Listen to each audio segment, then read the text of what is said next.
Bueno, buenas tardes. Hablar de lesión medular, pues es hablar y considerar que pues es una de las alteraciones y patologías más frecuentes a lo largo de los últimos años. Lamentablemente nuestra sociedad ha ido evolucionando un tanto en el nivel de su violencia y de arriesgarnos más al peligro. Entonces suele pasar que cada vez vamos aumentando en números y cifras de personas con lesión medular.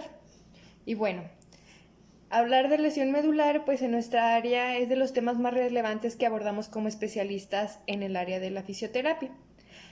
Un tema que tiene más prevalencia entre 18 a 30 años de edad y ocurre tanto en mujeres como en hombres, pero es más común en hombres. Las causas pueden ser de origen congénito o traumático.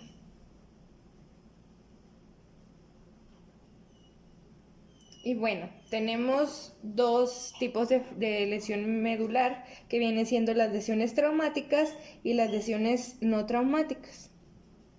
Bueno, empezando un poco por las no traumáticas, podemos encontrar diferentes alteraciones o neoplasias, infecciones, malformaciones, causas vasculares, causas degenerativas y de desmelinización, pueden ser causas posturales, entre otros.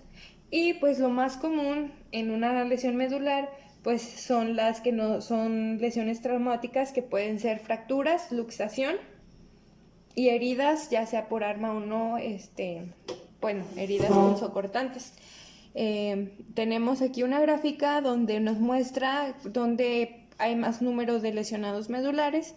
Por ejemplo, en accidentes de tráfico es el mayor, bueno, es de los mayores números, pero las caídas son las que son más comunes. Por impacto de bala o autólisis es menor, accidentes deportivos y pues también los accidentes que pasan en la labor. Y bueno, Asia nos dice que la lesión medular pues es una pérdida de la función motora o una pérdida de la función sensitiva y anatómica, pudiendo ser una lesión completa o incompleta debido a las alteraciones que pudieron haber, al compromiso de los elementos neuronales dentro pues del canal vertebral, y pues dependiendo de la vértebra que se dañó ya va dependiendo la afectación debajo del nivel de la lesión. Y bueno, lo principal que que ocurre en una lesión medular, pues es bueno, le voy a regresar un poquito. Es el proceso que pasa con el trauma mecánico. Y bueno, en este trauma vamos a tener lesiones adquiridas que pueden ser por mecanismos que conllevan a una lesión tisular. Y bueno, pues las más comunes que causa la lesión medular pues es una destrucción, compresión o una isquemia. Y bueno, como decíamos, lo principal que vamos a tener en alteración es hablar de la columna. Y pues bueno, la columna tiene sus funciones principales, ya siendo una cadena vertebral. Hablando a nivel óseo, pues lo que nos va a ayudar es a proteger nuestra médula espinal y los nervios raquídeos. Nuestra columna se compone de vértebras separadas, semiseparadas y soldadas, ¿sale?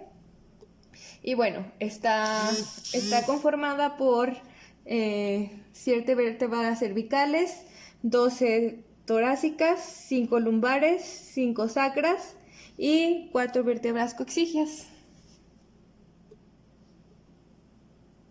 Y bueno, vamos a hablar de la unidad funcional que tiene nuestra vértebra, que tiene nuestra columna vertebral. Y bueno, está conformada por lo que es el disco vertebral y las vértebras superior e inferior, que vienen siendo estas, el lado posterior y anterior. Y bueno, aquí vamos a encontrar en el disco un anillo fibroso que se encuentra aquí. Y un núcleo pulposo en el centro, Y pues bueno, esto nos va a ayudar a que actúen los movimientos de la columna. Las articulaciones interproficiales, las que se encuentran acomodadas, funcionan sinérgicamente con el disco intervertebral. Y bueno, estas articulaciones ayudan a lo que es soportar las tensiones de compresión, cizalladura y torsión, que son pues los principales movimientos de la columna. Y bueno, viéndonos de este lado, tenemos los movimientos que podemos hacer con nuestra columna vertebral, que bueno, principalmente la flexión, que es la que pues empezamos a hacer todos, y desde que nacemos, y la extensión que está aquí, y bueno, la inclinación y la rotación también. Y bueno, dentro de nuestra columna vertebral encontramos 4 curvaturas que van a ser las principales, bueno, la primera que es la lordosis cervical a nivel cervical, junto con la lordosis lumbar que tienen la misma curvatura, y la cifosis dorsal y la cifosis sacra y coxigia, que vienen siendo esas cuatro curvaturas que tenemos. Y bueno,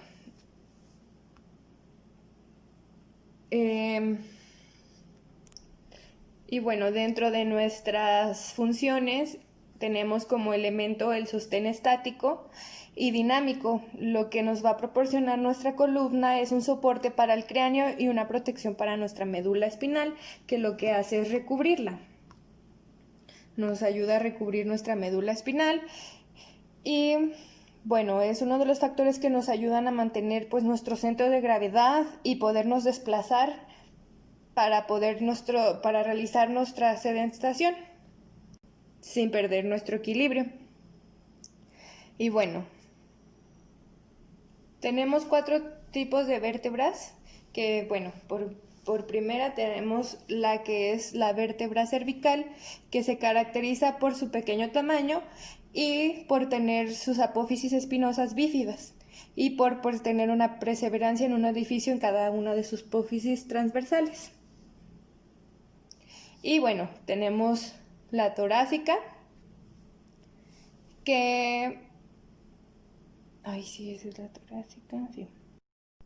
Y bueno, de este lado tenemos la torácica, que se caracteriza por sus articulaciones en las costillas, como aquí en la foto tenemos que tiene una fusión con la costilla. Y bueno, sus elementos costales son menores y están incorporados a las apófisis transversas y en otras regiones diferentes pues del tórax. En este lado tenemos la vértebra lumbar, que son 5 vértebras lumbares, las cuales forman el soporte esquelético de la red abdominal posterior y se caracterizan por tener su gran tamaño y resistencia de sus pedículos, que son estos de aquí, que pues son más gruesos y más resistentes. Y bueno, de este lado tenemos la vértebra coxigia, que pues es en posición inferior al sacro, hay un número variable y por lo regular pues son 4 vértebras coxigias, las cuales están fusionadas y pues tienen un pequeño hueso triangular llamado coxis, que viene siendo este de aquí chiquito. Y bueno, ahora vamos a hablar de la médula espinal, que bueno, viene siendo parte de nuestro sistema nervioso central y se extiende del foramen al canal, foramen o canal magno, desde la región craneal hasta la posición de la transición de la lumbar 1 a la 2 y recorre desde el cráneo al coxis, como había dicho. Y bueno, en ella vamos a encontrar neuronas que se van a transportar por medio de vías, que son las vías motoras. Y bueno, bajando, como aquí dice, bueno, aquí tenemos las 2 vías, que unas van bajando desde el cerebro y las otras van hacia el cerebro. ¿Qué viene siendo?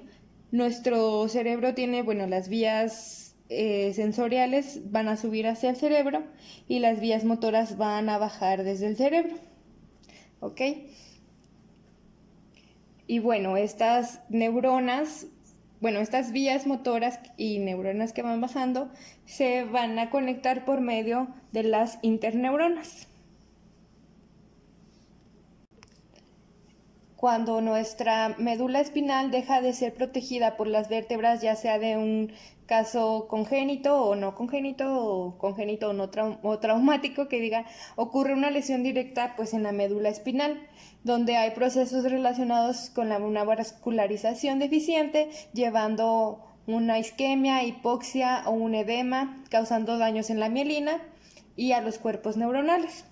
Debido pues al daño que ocurre, hay una pérdida total o parcial debajo de la función.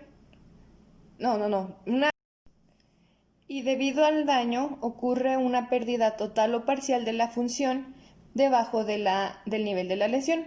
Y cuando ocurre un daño total produce una ausencia de la actividad motora, voluntaria y de la sensibilidad. Si es parcial, hay una preservación de algunas funciones neurológicas.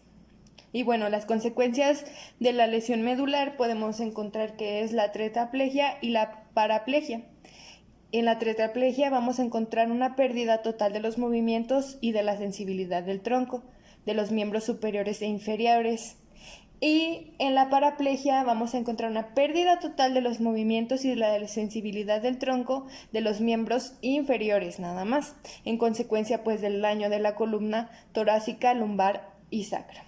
Y bueno, en conclusión, hablar de la lesión medular siempre va a ser muy importante, y tanto como participar en esta atención de nuestro paciente con lesión medular para pues poder comprender y analizar, evaluar y preservar y conservar las funciones tanto motoras, sensitivas y neurológicas en nuestro paciente.